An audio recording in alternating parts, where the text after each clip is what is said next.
Mga kabisnes naming minamahal, makikisuyo po kami. Naglalambing po kami sa inyo. Kung maaari po sana ay pakisuportahan natin Alminda Cariaga Mix Vlog.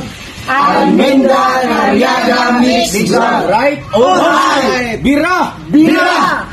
Mga kabisnes, pakisuportahan po natin si Alminda Mix Vlog. Ayan, makikisuyo po. Suportahan natin Alminda Mix Vlog. Ako ay nagpaalam sa atin ng maayos na makapag-reaction video sa ating mga uploads. Ayun, maayos po na nagpaalam yan. Sana po ay suportahan natin. Maraming salamat mga ka-business. God bless sa ating lahat. Hi po mga ka-business. Magandang hapon po dito sa Bahrain o sa Middle East. Magandang umaga dyan sa Pilipinas o magandang hapon. So welcome back to my YouTube channel. This is Alminda Mix Vlog. Ay magbibigay sa inyo ng reaction sa araw na ito. So bago po natin umpisahan itong reaction video ay gusto ko lang pong humingi sa inyo ng konting paglalambing na rin po. Kung sakaling hindi pa kayo nakasubscribe sa aking munting bahay, paki-subscribe na rin ng button subscribe dyan, at ang notification bell pwede po natin pindutin dyan. So, at huwag po natin kalimutang suportahan ang Ka-Business Official, Papa Dins TV, at ang kanilang pangalawang channel, Ka-Business Family, at ang Young Russell po mga ka-business. So, ito po ay ang kunting reaction dito kaila sa ano ni Boogie at sa ni Cory na ay ang pagwawakas nga ng kanilang love team. Kumbaga ay tinuldukan na ni ka-business itong love team nila kasi nga medyo nga may nagka-problema dito sa love team na ito, na ang unang dahilan ay yung pagba-abroad nga ni Cory, at ang pangalawa na ito ang medyo matindi dahil nga itong si Boogie ay hindi nagpaalam ng maayos dito kay Nanay Zenaida na ang pagdala niya doon sa bahay nila ka-business. Ang alam ng ka-business sa family ay ito'y maayos ang pagpapaalam. So dito po natin umpisahan doon na sa nakita natin sa part 2. Ayun yung pagwawala nitong nanay ni Cory sa galit niya, sa tindi ng galit niya dito kay Boogie, na ay pagkasabi po niya mga ka-business siya daw ay binastos nitong si Boogie, at hindi siya binigyan man lang ng galang sa kanyang pamamaha, mismo sa pamamahay niya.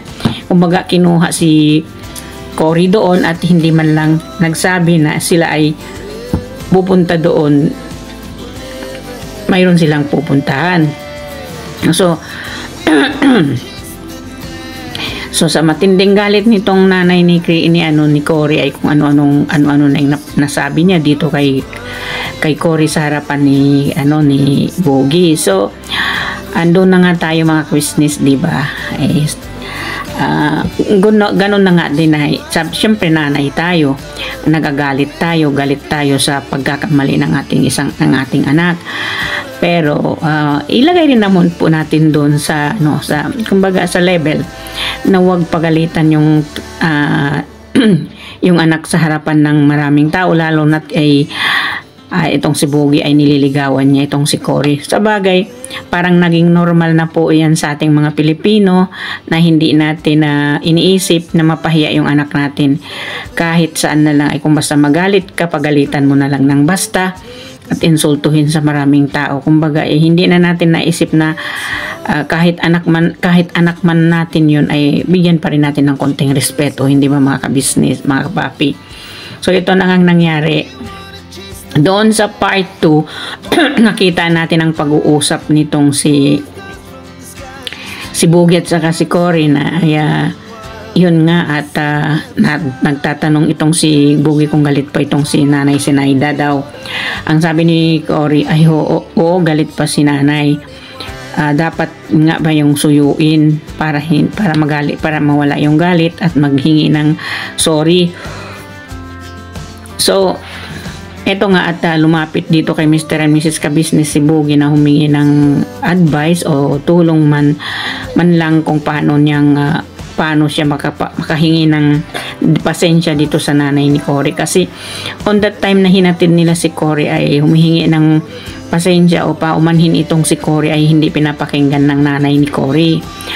Kumbaga nag-wild na to sa galit kasi nga ay hindi daw inuwi ng isang gabi itong si Cory. Doon nga itong natulog kay Mr. Ka-Business dahil nga dito sa kanilang teleserye. So, ang pagkaalam naman ng karamihan. Kasi napanood po natin, siguro kayo mga ka-business napanood ninyo yung live ni Ka-Business dito kay Cory na yung pag-live nila na nandun si Cory at yung nagtanong siya dito kay Cory at saka kay Boogie kung maayos yung pagpapaalam nila na oo naman daw at tumawag pa sila dito nag-video call pa sila at doon sila nagpaalam sa video call na yon. So, ibig sabihin ang pagpapaalam nila doon sa video call yun ay hindi sapat para dito sa nanay ni Cory na ang magpaalam lang doon lang sa video call. Siguro ang gusto nitong si Nanay Seni ay mismong si Mr. Ka-Business ang magpaalam talaga na sila ay gagawa ng teleserye. Although alam naman siguro niya ito, nagagawa sila ng teleserye tungkol nga sa love team nitong si Boogie at saka si Cory. So kumbaga na misunderstanding lang nila ang mga bagay-bagay na hindi hindi nagkaunawaan. I mean, pasensya na po sa Tagalog ko mga ka-business, mga kapapi. So, yun na nga yung nangyari. So, pagka lumipas ng isang araw o ilang araw, ay pumunta agad itong si Mr. Ka-Business dito sa nanay ni Cory at kasama nga si Boogie ay humingi nga itong ng paumanhin. So, napansin naman po natin siguro ay hindi lang ako ang nakapansin mga ka-business, di ba? Yung bang aura ng pagmumukha, yung bang appearance ng pagmumukha nitong nanay ni Cory na nang dumating sila Mr. Ka-Business, yung para bang may galit na hindi mo maintindihan na pati si Mr. Ka-Business ay hindi halos niya in-entertain, hindi halos nilang na kumbaga yung bang anong sasalubungin na nandun nga si Mr. Ka-Business, kumbaga yung para bang para bang itong ginawa ng nanay ni Cory ay parang hindi niya kilala itong si Mr. Ka-Business nung dumating doon, kasi ni isa man lang sa kanila hindi sumalubong, hindi man lang nag-alok na pumasok-pasok po kayo, at hindi man lang nila sinabi na nanay nandito si Mr. Ka-Business. Kumbaga parang wala lang sa kanila, kumbaga parang ganon. So dahil ngayon nandun na sila, si Mr. Ka-Business naman, alam naman natin itong si Mr. Ka-Business kung may kahit yung mga taong tinutulungan nila, pinupuntahan nila doon ay sila mismo ang nagsasabi na pwede po bang pumasok, pwede po bang makituloy sa bahay ninyo. Parang gano'n, nangunguna siya. So dito kay Cory, parang siya kasi yung nanguna dito na sinabi niyang Nay, pwede po bang tumuloy? Umano na lang parang tumungo itong na parang bang para bang sa pilitan siyang tumango na pumasok na kayo, parang ganon. Pero hindi naman niyang sinabi sige ay kayo pala yan, pumasok kayo. Parang tumango lang yung ulo niya na gumanon lang siya, para bang yung hilaw ang pagtanggap nila dito kay Mr. Ka-Business, na ganon nga yung reaction niya dito pagdating nila Ka-Business dito. So para ding namang hindi magandang tignan para sa ating mga viewers, na lalo na alam naman natin na itong family Ka-Business na ito ay kilala na sila, at ito nga ay tumutulong sa kanila. Ito nga ay hindi sila pinapabayaan. Ito nga ay hanggat kaya nilang tulungan si Kayla ay tutulungan nila talaga ditong maipagamot. So alam naman po natin ito kung ano yung pakay nila Mr. Ka-Business dito na tulungan at mapaayos itong si Kayla. So nagkataon lang po sa mga bago kong viewers dyan na itong si Kayla ang tinutulungan nila Papa Dins, tapos itong si Cory po ay kapatid ito ni Kayla. Ito namang si Boogie ay bayaw ni Mr. Ka-Business, ang asawa ni ni Mr. Kabisnes, si Mrs. Kabisnes ay kapatid po ni Boogie. Para po sa kaalaman ng mga nanonood sa atin na hindi pa nakaalam kung ano, biological brother ni Mrs. Kabisnes po si Boogie. So sa ating obserbasyon dito sa nanay ni Cory, para bang hindi niya inisip na kung sino si Kabisnes at sino si Boogie sa buhay ni Kabisnes. Kung para bang iniisip niya parang yung isang tao na parang yung taong walang silbi, yun ang iniisip niya dito kay Boogie. Yun ang pangnanaw niya dito. Kumbaga yung bang mayroon kasing ganon tao na hindi naman natin masisisi kung ganon yung pananaw nitong si Nanay Zenaida kay Cory kasi kay Boogie kasi ay hindi pa siguro nila talagang halos kilala ang family Kabisnes. So yun na nga po mga kabisnes, no. So nandoon na nga at humingi na itong paumanhin si Mr. Kabisnes na pasensya na sa nangyari kasi hindi niya talaga alam na ang pagkaalam ni Mr. Kabisnes ay nagpaalam ng maayos. Kasi kung hindi man yon alam na kung sinabi lang nila na hindi pwedeng matulog doon si Cory ay nag-aalala itong nanay niya, ay ipapahatid aura mismo ni Mr. Kabisnes itong si Cory kasi syempre ayaw din naman nila na mayroon masabi sa kanila itong si nanay ni Cory. So nagkataon nga ito ay tinanong bawat pareho silang dalawang tinanong ay nagkasabi naman sila okay na at nag-usap na sila at tumawag ito sa video call.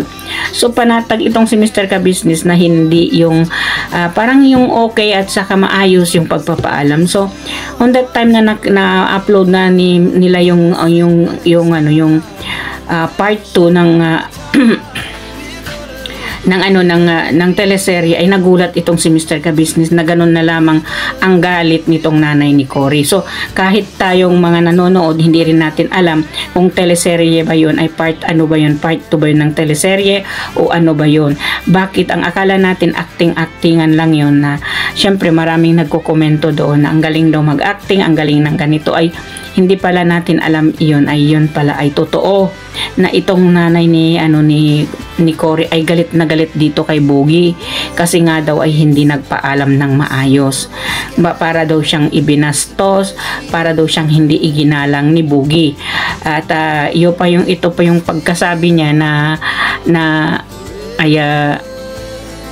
noon daw ay gustong-gusto niya at gustong-gusto niya itong si Boogie dahil mabait daw ito. Pero nung gumawa si Boogie ng ganun at nag-umpisa na niya itong kasuklaman. So sa words kasuklaman ay para ba namang may ginawang hindi maganda si Boogie sa pananaw nitong si Nanay Seni. So although po nirerespeto natin yun kasi siya ang nanay ni Cory kumbaga siya pa rin ang magdesisyon, nasa kamay pa rin at nasa poder pa rin niya itong si Cory ay kung ano yung dapat gawin ay siya pa rin yung masusunod kasi siya ang ina nitong si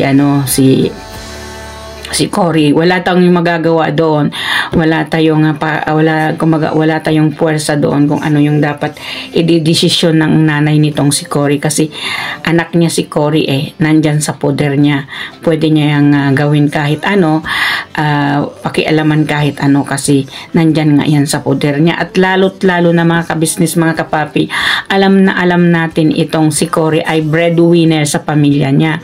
So ang side naman ni Cory ay oo nga at hindi rin niya naman talaga kayang hindi maghanap buhay dahil dito sa dalawa niyang anak at dito nga sa nanay at mga kapatid niya. So intindihin din natin yung kalagayan ni Cory kasi kumbaga pinili pa rin talaga niya yung mag-abroad, hindi pa rin niya pinili kung ano-ano sa buhay niya. Ay syempre ang matustusan yung pag-aaral ng anak niya at pangangailangan ng anak niya at matustusan niya itong pamilya niya, nanay niya at saka kapatid niya, na alam din natin na ito ay walang matirahan. Kumbaga sila ay nangungupahan lamang. So obligasyon talaga ni Cory ang maghanap buhay, obligasyon talaga ni Cory ang bumalik sa abroad ay para naman para matustusan niya itong pangangailangan ng pamilya niya. So as a breadwinner talagang wala kang magagawa.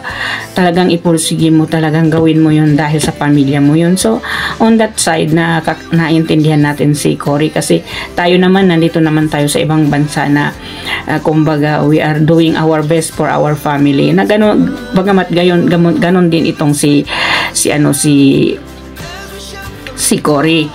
So sa side naman ni Bogey at kaya rin naman daw niya itong suportahan ang dalawang anak ni Cory at saka yung pamilya ni Cory. So parang hindi kasi yung sapat kay Cory na ang dahilan ni Bogey na ganun, kasi syempre in a first place para kasi silang nagkaroon lang ng lihim na pagmamahal, pero wala silang formal na talagang ipinahayag na sila ay magkasintahan na. Kumbaga yung yung pangliligaw ni Bogey ay parang hindi pa sinagot nitong si Cory. Pero kahit na nakikita natin na kahit alam natin hindi pa itong sinagot ni Cory, nakikita naman natin sa reaksyon ni Cory na talagang mahal na mahal niya itong si Bogey. Kumbaga nahulog na talaga yung loob niya dito kay Bogey. So kahit walang formal na pag-announce na talagang sila na, para kasing alam natin na mayroon nang namamagitan sa kanilang dalawa. Kumbaga may namamagitan na pagmamahalan doon sa kanilang dalawa, kaya ganun na lamang itong parang yung parang frustration ni Bogey na hindi niya sukat akalain sa nagawa niyang pagkakamali ay mapunta sa wala. Kumbaga yung natigil yung teleserye nila, wala ng love team Cory at Bogey. So doon natin na kasi hindi natin hawak ang panahon. Kumbaga kusa itong darating kung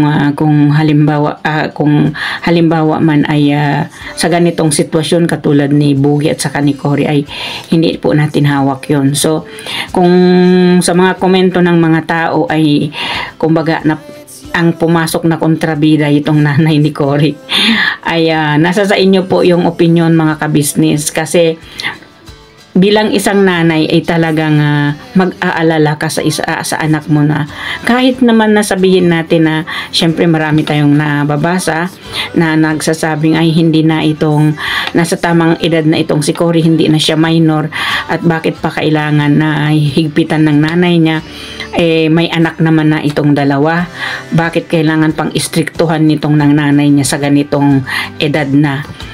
Mga kabisnes at mga kapapi, intindihin po natin na bilang isang ina ay kahit naman na may asawa na yan, at pag nandyan yan sa poder mo ay talagang mag-aalala ka pa rin.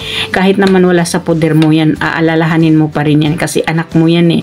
So dito sa side ni Nanay Zenaida ay naintindihan natin kasi nga ang anak nga niya yung inaalala niya, yung si Cory. Pero yung pagtanggap niya doon kila Mr. Ka-Business, parang hindi magandang pangitain o hindi magandang tignan sa mga viewers na ganun yung aura ng mukha niya, ganun yung pagtanggap niya na parang hilaw, kumbaga hilaw at parang pilit ang kanyang pagtanggap dito kay Mr. Ka-Business. So gayon pa man mga ka-business, mga kapapi, wala tayong magagawa kung ganun yung pangungugali nila, di ba? Pangungugali ng isang tao, kasi hindi natin masasabi na magkapareho tayo ng mga pangungugali. May kanya-kanya po tayong mga pangungugali, di ba mga ka-business? So yun na nga, at sinabi nitong si Mr. Ka-Business kay Cory kung kailan ang alis nitong si Cory. Ang sabi ni Cory, wala pa daw siyang ticket, hindi pa niya alam kung kailan. Kung pwede raw sa huling mga sandali ay sila na lang ang maghatid kay Cory doon sa airport at kasama si Bogey. Ayun na nga, at sumagot itong nanay ni Cory, yun na nga Mr. Ka-Business, ang hihilingin namin kung sakaling walang masakyan si Cory ay pakiusapan namin kayo sana na kayo na lang ang maghatid dito kay Cory papunta sa airport. Walang pagdadalawang isip, kasi ito rin naman ang gusto ni Ka-Business na ihatid si Cory papunta ng airport. Sabi ni Ka-Business, bakit hindi naman nanay, at yan ang gusto namin na ihingiin din sa iyo, na kung pwedeng kami na lang ang maghatid kay Cory papunta sa airport na kasama si Bogey. Hanggang sa huling sandali lang naman ang pagkikita nila ng personal. So 2 taon ay hindi sila magkikita ni Bogey. Doon ay pagbigyan na lang natin na ang kanilang huling pagkikita yun na, kasi ilang taon ang hindi niya makikita si Cory. So tumugon man siya pero pilit pa rin. So ang pagkasagot niya doon kay kabisnes, wala namang pong problema Mr. Kabisnes kung kayo ang magpaalam sa akin. Walang problema, okay sa akin yun. So ang ibig niyang sabihin ay hindi pwede kung kahit sino ang magpaalam doon kay Cory sa kanya maliban lang si Mr. Kabisnes. So yun ang siguro hinangad niya at ipinangarap niya na si Mr. Kabisnes ang magpaalam dito para kay Cory. So ang ano lang doon na misunderstanding lang noon kasi ibinilin pala ito ni Mr. Kabisnes kay Labugi na magpaalam ng maayos. So ito na nga ang pag-uusap nila. So hanggat natawag na nga itong si Cory at ang umupo na nga doon kay Kabisnes, kay Mr. Kabisnes ay parang kasi itong pangungugali ng pamilya ni Cory ay parang kasanayan na nila yon na kailangan pa silang tawagin, kailangan pa silang kumbaga pasukin doon sa bahay nila, saka sila makikipag-usap sa'yo, hindi ba? Alam din naman natin yan dito din kay Papa Dins, kung hindi pa si Papa Dins magsabi, pwede po bang pumasok nanay, ay hindi pa rin sila mag-aalok na papapasukin nila yung tao. Kumbaga may ugali na silang ganon, ay hindi natin masisisi yung kung sa kanila yun at yun ang paniniwala nila sa kanilang sarili, hindi ba mga kabisnes? So eto na nga mga kabisnes, etong huling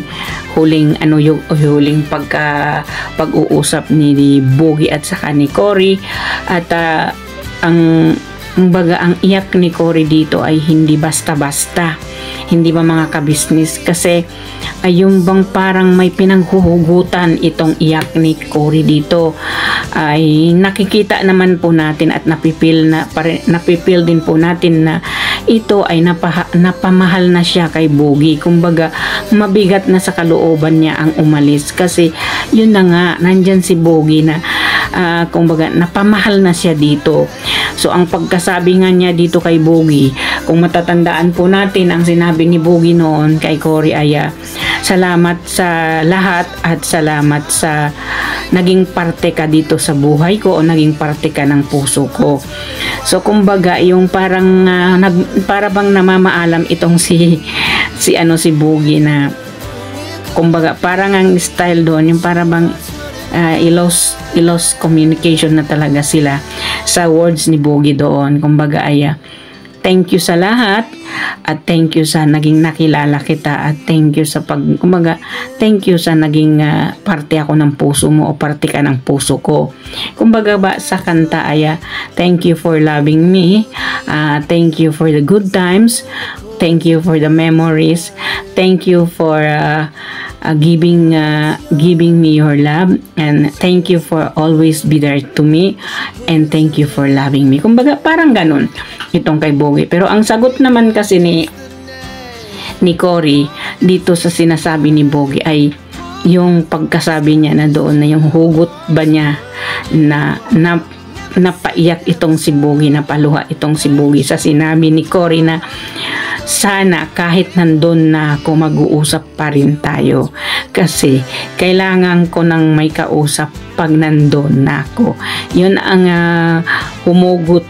hugot ni Cory na ibinitaw niya dito kay Bogie. So sa mga words na iyon ay hindi natiis ni Bogie ang parang napaluha siya dito at sinabi niya, huwag kang mag-alala, tatawagan kita. So pangako ni Bogie yun na tatawagan niya at mag-uusap, at kung ibig sabihin ang komunikasyon nila ay hindi pa rin nila puputulin.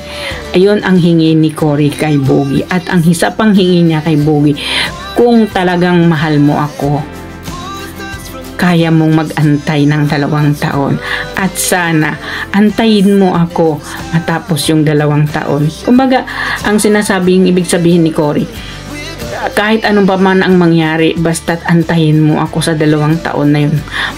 Kumbaga babalik at babalik ako para sa'yo. Kumbaga ganun, hindi lang niya talaga itong maitukoy at siguro nahihiya din. So ang sabi naman ni Bogie ay huwag kang mag-aalala at tatawagan kita at nandito lang ako para sa'yo. So yun na nga ang sinasabi ni Cory, kung talagang mahal mo ako, ipakita mo kila nanay na seryoso ka at mahal mo ako, ipakita mo sa kanila na seryoso ka. 'Di ba? 'Yun ang sinabi rin isang sinabi ni Cory kay Boogie. Ang sagot naman ni Boogie dito ay gagawin ko ang lahat, maibalik lang yung katulad ng dati na pagtitinganan na namin ni nanay. So kumbaga, gagawin ni Boogie dito ang suyuin si nanay sa habang panahon na wala dyan si Cory. Kailangan ay maayos niya ito at mawala yung galit ni nanay Zenaida sa kanya, kasi although nasabi naman ni nanay Zenaida dito na kinasusuklaman daw niya, nasuklam na daw siya sa pagmumukha ni Boogie dahil sa nagawa ni Boogie yun. So doon ay hindi po natin yun na pwedeng question yun si nanay Zenaida doon.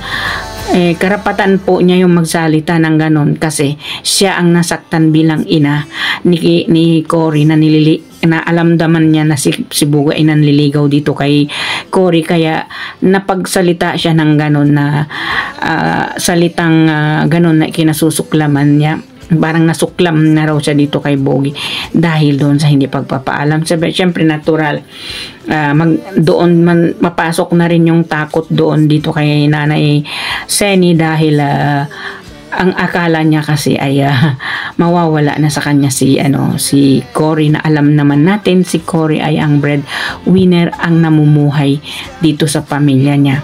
Di ba mga kabisnes? So yun siguro din isa ang kinatatakutan nitong si nanay, lalo't lalo na itong si Cory ay may 2 anak.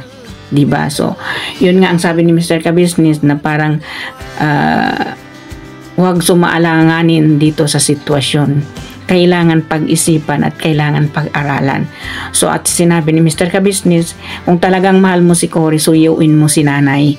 Pumunta ka rito, bisitahin mo, magdala ka ng pasalubong hanggang bumalik yung pagtinginan ninyong dalawa ni nanay, mawala yung galit dito sa puso niya sa ginagawa mo.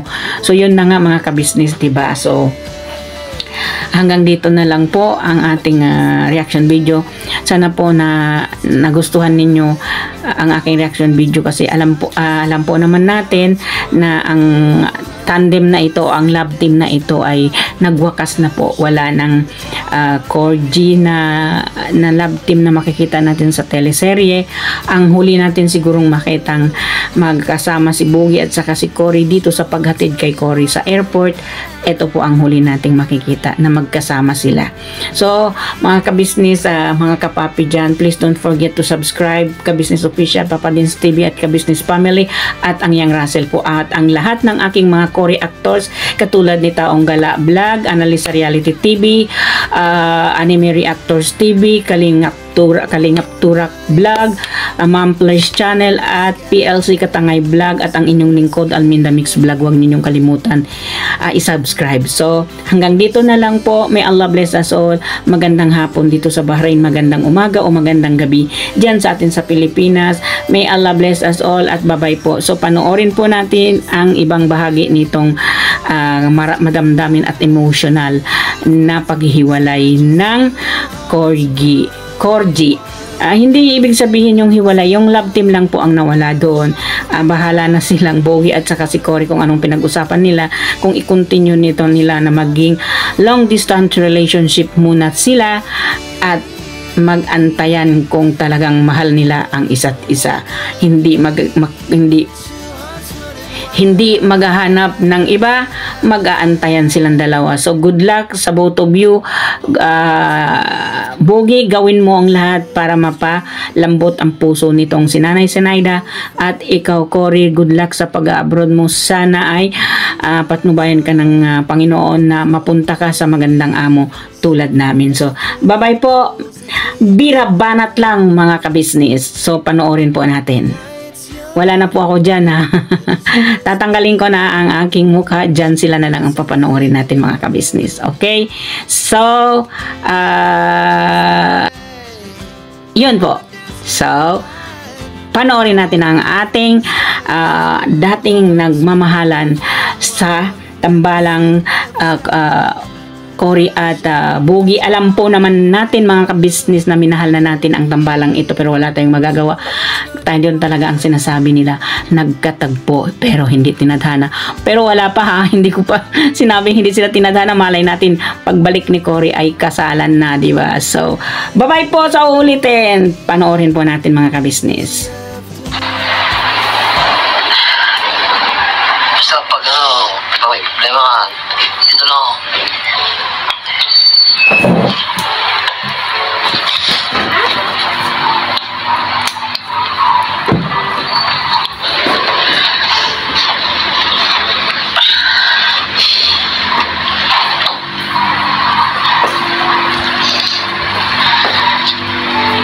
Siyempre, namimiss kita.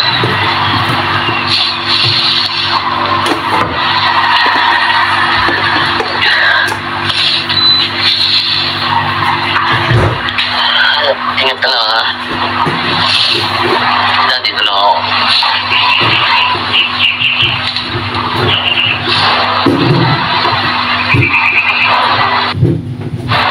Cory, Bogs, guys,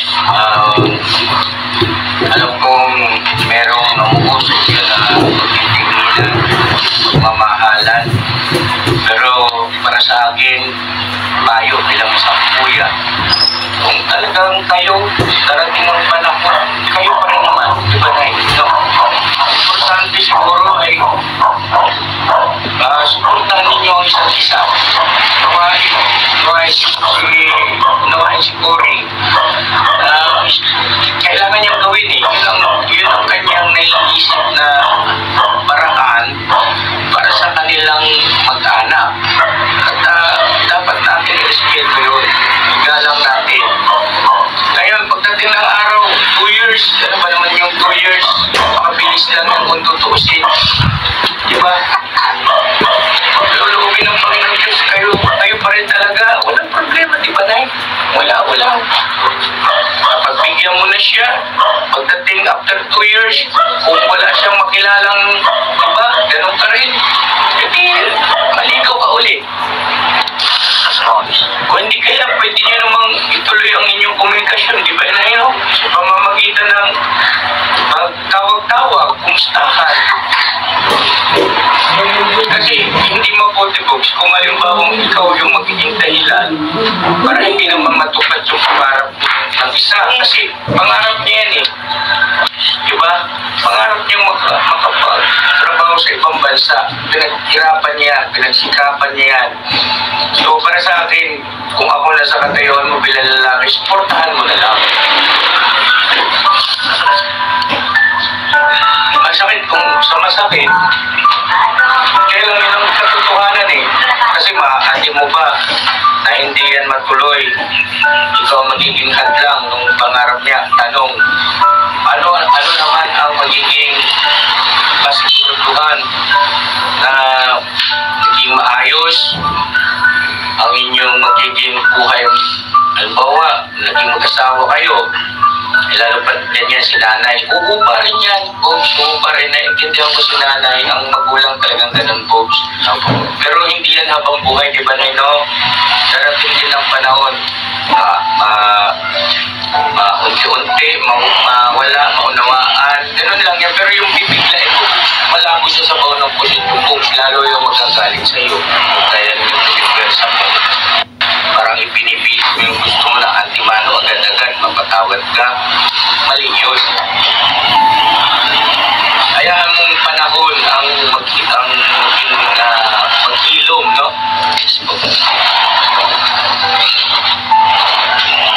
Basta kami, andito lang kami ni ate nyo, Cory, andito lang kami, kuya, tsaka si ate. Suporta kami sa ikaliligaya ninyo. Unos na talagang pagdating ng araw after 2 years, pagbalik mo, baka kami ang magsundo sa airport. Kung everything is okay na kay nanay.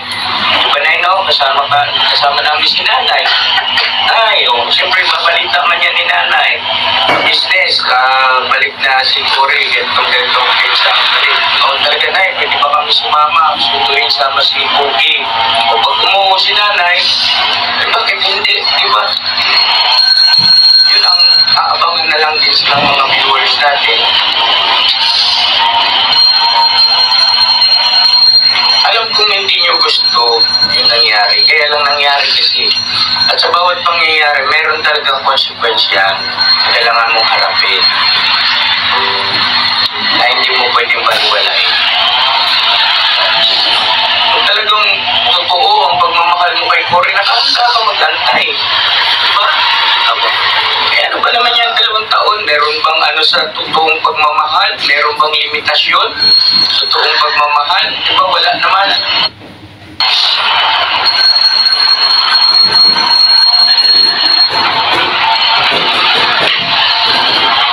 Kailan ang alis mo, Cory? Nandig na lang po yung ticket ko.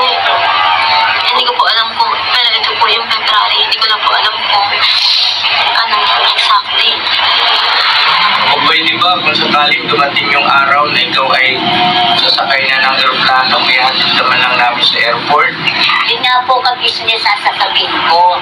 Kung sakaling kayo at wala kang masakyan, pag-usapan natin si ka-business na iatid hanggang airport. Walang problema sa akin yun. Yun nga po. Masaya kami. Kasi- Sa ako yung pagkakataon man lang yun ang muling sandali. After 2 years kayo ulit magkakitang personal. Okay. Okay ba yun na ipapayag ka? Ihatid siya sa airport kung sakay. Kasi syempre, bigyan naman natin ang pagkakataon ng maliit na tao na ito. Kung kayo po magsasabi ka-business, okay po ako sa inyo. Wala pong problema. Basta lang na anak ko. Salamat na, salamat. Makita ko yung pag-alis ko. Kasi hindi na namin siya makakapigil na sa 2 taon. Cory, mag-iingat ka ron ha. At ito, sasabihin ko, paunin mo itong salita ko sa'yo. Kami ni ate, ka-business mo, wala kaming masabi sa iyo, ha? Kahit minsan panahon lang na nagkasama tayo, naggawa-gawa tayo ng ganyan tungkol sa mamahalan, pag-ibigan, pagliligawan niyo ni Boogie, ginawa nating teleserye, ay totoong naging malapit ka na sa puso ng ka-business family. Totoo yun, hindi ako magsasalita ng kasinungalingan. At si Kuya, minado ako, umaasa ako, sana pagdating after 2 years.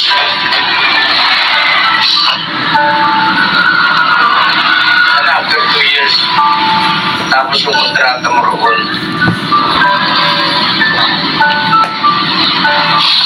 Years na naman po yun, Kuya. Sana kayo pa rin. No?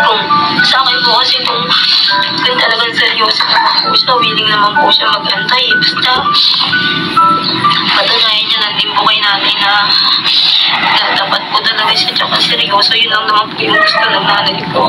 Tapos yun ang pagkakataon mo, Bogs. Kagawa siguro na sa upload na. Pwede bisitahin mo si nanay rito kahit walang camera. Kahit nga hindi naka-vlog. Puntahan mo si nanay rito, magdala ka ng kung kahit na anong pasalubong para makumumpa yung ano niya. Makakalimutan niya rin yung maniwala ka sa akin. Huwag mo lang agad-agad yung pagbibiglain mo. Sige, siguro. Tumagin sa amin ni Cory.